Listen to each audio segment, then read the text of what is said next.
আমাকে অনেক সময় হোঁচট খেতে হতো, মানুষ সরাসরি বলতো। যেহেতু এখন পর্যন্ত একটা কথা, কিন্তু আমি কিন্তু শেখ হাসিনার মন্ত্রীও ছিলাম, কিন্তু আমি কোনো আওয়ামী লীগ সরকারের কোনো খারাপ কাজে সমর্থন দিয়েছি, তাদেরকে প্রশংসা করেছি, এরকম কোনো রেকর্ড এখন পর্যন্ত কেউ দেখাতে পারেনি। আমি সবসময় জনগণের পক্ষে কথা বলেছি যখন যেখানে ছিলাম, এবং সরাসরি আওয়ামী লীগের মন্ত্রী থাকা অবস্থাও আওয়ামী লীগের বিরুদ্ধে কথা বলেছি। তো আওয়ামী লীগ না, সরি, মহাজোটের মধ্যে। কাজেই কিন্তু আমি যখন কথা বলেছেন, আপনার কথা তো না, আপনার আশেপাশে যারা আছে তারা তো বলেছে যে আমরা সোনার বাংলা করব শেখ হাসিনার নেতৃত্বে। তারা শেখ হাসিনারকে পায়ে সালাম, পাবলিক মিটিংয়ে সালাম করতে গেছে, তারা পোস্টারে শেখ হাসিনার ছবি দিয়ে ইলেকশন করেছে। আপনি কি বলবেন? এখন ওই সব কথা এখন আমাকে শুনতে হয় না। ইসলাম মাহমুদ এখন ওই একাংশের যেটি না, উনি একাংশে যেটা বলেন এটা আইনগতভাবে বৈধ কথা নয়। ওনাকে কোনো অংশের কেউ দায়িত্ব দেয়নি। আমরা এখনও লাঙ্গলের মালিক, আমরা জাতীয় পার্টির মালিক, আমরা অফিসিয়ালি। এই যে একাংশে বলছেন, এটা হলো শেখ হাসিনা যেটা করেছেন, এই সরকার সেটা করছে, এটা বন্ধ করে দেওয়া উচিত ছিল। এটা কি? ও এটা কেন তুমি জানো না?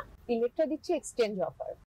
এটা আসলে এখন যদি এই একাংশটা বন্ধ করার জন্য আপনারা কোনো পদক্ষেপ নিয়েছেন কিনা?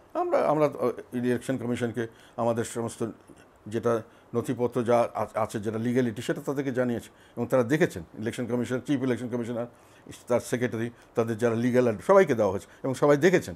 তারা কনভিন্স যে না, আপনাদেরটা ঠিক আছে, বাট উইল গিভ, কিন্তু ডিসিশন এখন দিচ্ছেন না। আপনার বিরুদ্ধে বেশ কিছু অভিযোগ তুলেছিলেন তারা যখন সংবাদ সম্মেলন করেছেন।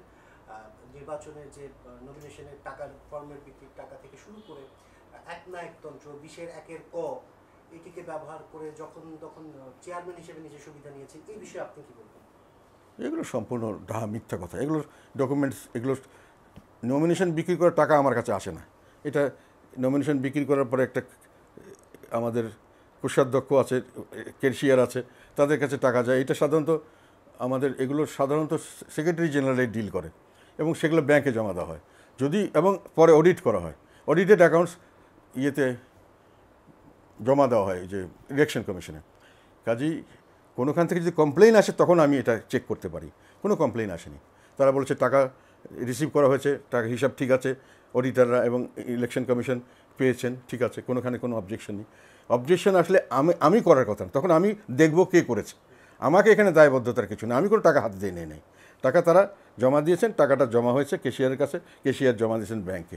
সেখানে যদি কোনোখানে বলে যে ক্যাশিয়ার জমা দেয়নি বা কোনো কিছু, তাহলে আমার কাছে কমপ্লেন আসলে আমি তখন তাকে ধরবো। যেটা আমার বিরুদ্ধে কমপ্লেন করাটা কোনো অর্থ নেই, এটা আমি ডিল করিনি।